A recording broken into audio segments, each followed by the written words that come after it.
ഗ്വാഡാലൂപ്പ് നദിയെ കൊലയാളി ജലപ്രവാഹമാക്കി മാറ്റിയ ഹിൽ കൺട്രിയിലെ വെള്ളപ്പൊക്കം ടെക്സസിന് വരുത്തിയ ദുരിതം ചെറുതല്ല. ഔദ്യോഗികമായി 131 മരണങ്ങൾ സ്ഥിരീകരിക്കപ്പെട്ട ഈ പ്രകൃതി ദുരന്തം സംസ്ഥാനത്തിന്റെ വിവിധ ഭാഗങ്ങളിൽ വലിയ സ്വാധീനം ചെലുത്തി. റിയോ ഗ്രാൻഡെ കിഴക്ക് മുതൽ സാൻ ആന്റോണിയോ, ഓസ്റ്റിൻ വരെയുള്ള മധ്യ ടെക്സസിന്റെ വിശാലമായ പ്രദേശത്ത് ചൊവ്വാഴ്ച രാവിലെ അര അടി വരെ കനത്ത മഴ പെയ്യുമെന്ന ദേശീയ കാലാവസ്ഥാ സേവനത്തിന്റെ പ്രവചനം നിലവിലെ സാഹചര്യത്തിന്റെ ഗൗരവം വർദ്ധിപ്പിക്കുന്നുണ്ട്. ജൂലൈ 4-നുണ്ടായ വെള്ളപ്പൊക്ക ദുരന്തത്തിൽ നിന്നും ഇപ്പോഴും കരകയറുന്ന കെർക്ക് കൗണ്ടിയും ഗ്വാഡാലൂപ്പിനോട് ചേർന്നുള്ള ടെക്സസ് ഹിൽ കൺട്രിയുടെ മറ്റു ഭാഗങ്ങളും ഈ പുതിയ മുന്നറിയിപ്പിൽ ഉൾപ്പെടുന്നുണ്ട്. കെർവില്ലെ കൗണ്ടി സീറ്റിനെയും സമീപത്തെ ഹണ്ട് പട്ടണത്തിലെ പെൺകുട്ടികൾക്കായുള്ള നദീതീര ക്രിസ്ത്യൻ വേനൽക്കാല ക്യാമ്പിനെയും വെള്ളപ്പൊക്കം തകർത്തിരുന്നു. നദീതീര നിവാസികളോടും തിരച്ചിൽ സംഘങ്ങളോടും പുതിയ ഭീഷണി ഒഴിയും വരെ ഉയർന്ന സ്ഥലങ്ങളിലേക്ക് മാറാൻ നിർദ്ദേശിച്ചിട്ടുണ്ട്.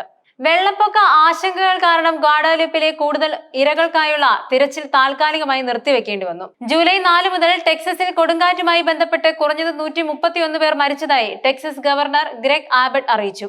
ഈ മരണങ്ങളിൽ ഭൂരിഭാഗവും സംഭവിച്ചത് കെർവില്ലയിലെ പരിസര പ്രദേശങ്ങളിലുമാണ്. കെർവില്ലയിലെ വലിയ പ്രദേശത്ത് 97 പേരാണ് കാണാതായത്.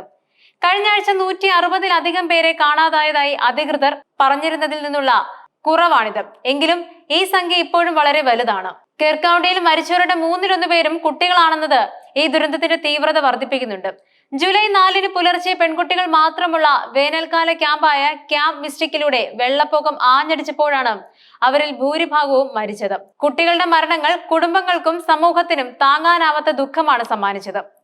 ഇത് ദുരന്തത്തിന്റെ മാനുഷിക മുഖം വ്യക്തമാക്കുന്നുണ്ട്. ഫ്ലാഷ് ഫ്ലഡ് ആലി എന്നറിയപ്പെടുന്ന ഒരു പ്രദേശത്തിന്റെ ഹൃദയഭാഗത്താണ് 1 മണിക്കൂറിനുള്ളിൽ 1 അടിയിലധികം മഴ പെയ്തതിനെ തുടർന്ന് ഗ്വാഡാലൂപ്പ് നദീതടത്തിൽ മാരകമായ ഒരു ജലഭിത്തി രൂപപ്പെടുകയായിരുന്നു. ഈ അപ്രതീക്ഷിതവും അതിശക്തവുമായ മഴയാണ് നദിയെ ഒരു കൊലയാളി പ്രവാഹമാക്കി മാറ്റിയത്.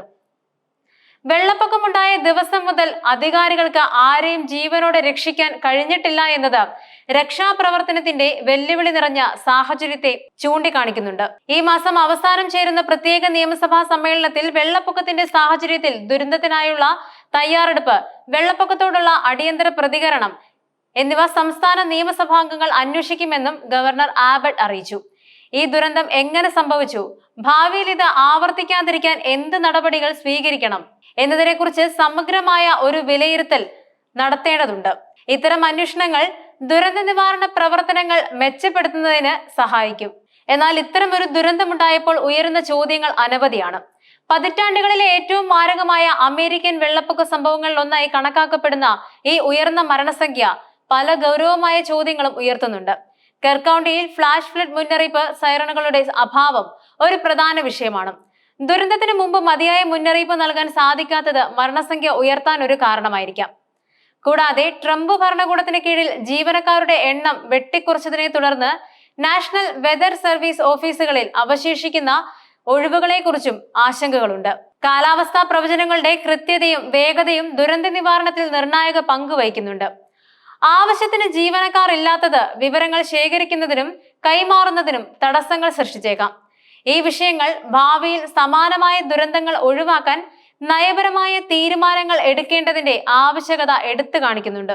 ടെക്സസിലെ ഈ വെള്ളപ്പൊക്ക ദുരന്തം കാലാവസ്ഥാ വ്യതിയാനങ്ങളുടെയും പ്രകൃതി ദുരന്തങ്ങളുടെയും വർദ്ധിച്ചു വരുന്ന ഭീഷണിയെക്കുറിച്ച് ഒരു ഓർമ്മപ്പെടുത്തലാണ്.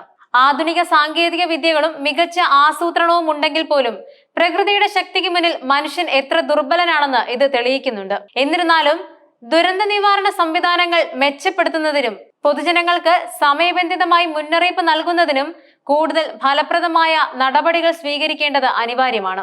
തകർന്നടിഞ്ഞ സമൂഹങ്ങളെ പുനർനിർമ്മിക്കുകയും ഭാവിയിലെ ദുരന്തങ്ങളെ നേരിടാൻ കൂടുതൽ കരുത്തരാകുകയും ചെയ്യുക എന്നതാണ് ഇനി മുന്നിലുള്ള വെല്ലുവിളി. ദുരന്തബാധിത പ്രദേശങ്ങളിലെ ജനങ്ങളെ സഹായിക്കുന്നതിനും അവരുടെ ജീവിതം തിരികെ കൊണ്ടുവരുന്നതിനും സർക്കാരിന്റെ സന്നദ്ധ സംഘടനകളുടെയും വ്യക്തികളുടെയും കൂട്ടായ പ്രവർത്തനം അത്യന്താപേക്ഷിതമാണ്. പ്രകൃതി ദുരന്തങ്ങളെ നേരിടാൻ നാം ഓരോരുത്തരും വ്യക്തിപരമായ സാമൂഹ്യപരമായും തയ്യാറെടുപ്പുകൾ നടത്തേണ്ടതുണ്ടെന്നും ഈ സംഭവം നമ്മെ ഓർമ്മിപ്പിക്കുന്നുണ്ട്.